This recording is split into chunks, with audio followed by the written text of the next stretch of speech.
Mario up! Go Super Mario!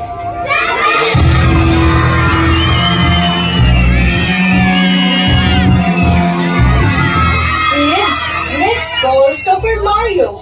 Let's call together. When Super Mario woke up, he found trees blocking his way to the castle. Then, he approached one of the trees. How can I pass these trees? I need to save the princess.